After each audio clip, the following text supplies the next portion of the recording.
So many beautiful faces in the crowd. How you all doing tonight? Y'all good? Now, has there ever been a moment in your life where you were unsure if you would live to see the next day? I remember the summer of my 7th grade year. I decided to spend the day with my female friend, and the time slipped from us, so it's about 6 o'clock. I had decided to walk her home, being the young gentleman that I am. Um, and as we were headed, I was walking her home. We ran into a group of boys. One of the boys I had known because he attended my middle school. They initiated a conversation with us, and the words that were shared were not the friendliest of words. I'll say that. And so, because of those words that were shared, the boys had decided to follow us back to the girl's house. As we arrived upon her porch, one of the boys, the one that I had knew from middle school, had decided to walk up to us, and he pulled out a gun on us. It was at that moment that time for me stopped. Everything froze, and I realized that I might not live to see the next day. I immediately jumped in front of my friend because my defensive instincts, they kicked in. I put my arm out, and I put myself in between her and the boy with the gun. I heard the sound of birds chirping in the background, and I felt the light breeze touching on my skin. The sun was setting, and there were clouds in the sky. It was almost cloudless, though. Now, this might be a little detailed, but those details are ones that we take for granted. But in that moment, I didn't know if I would live to see the next day, and I cherished everything that I had seen at that moment. That moment for me, it created a spark inside of me. It changed me, and from that day, I used the classroom as the key to my destiny because for me, it seemed that without my education, it was either jail, sports, or who knows. I decided that my nugget is what would get me out of the ghetto.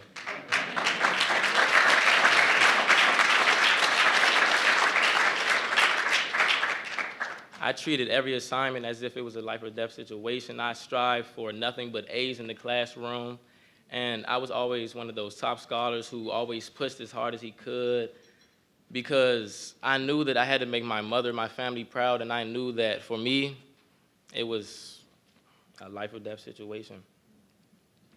Now, it's unfortunate that this is the norm for the youth in Southeast DC, and for those of you who are not from Southeast DC, I'll paint a little picture for you.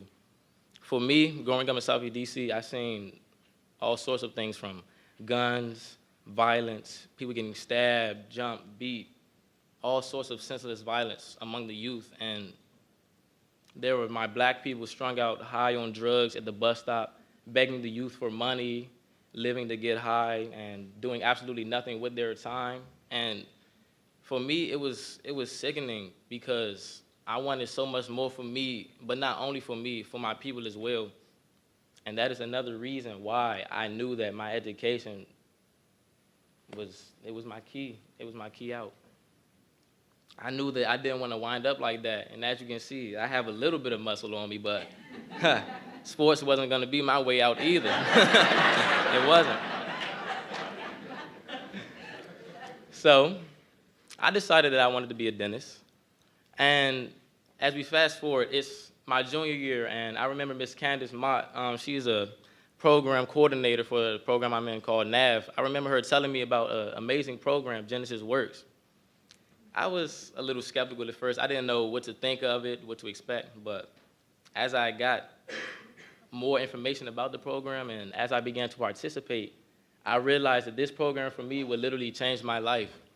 Over the 7 weeks that I spent training, I received professional training and technical training, and the skills that I learned, I know that I can take them with me wherever I go, all throughout my life, because they're not going anywhere. They're amazing skills. And the thought of me being a dentist, it left my mind because now I realize I want to do something in IT because of Genesys Works. The internship that I have at THP, they train me every day to be the best that I can, and with the technical skills that I'm doing, they have rekindled the flame for me to pursue a profession in IT. And so, because of the amazing opportunity that I was given by Genesys Works for the introduction from Ms. Candace Mott and from the support that I got from my mother, I would like to thank all of you on tonight because you guys are the reason why I push to do what I do. I would also like to thank Dwaylen Whitmore and Zaid Fazelyar, my 2 program coordinators over the summer, and Genesys Works, of course, for allowing me to speak tonight and sharing a little bit of my story. Thank you all.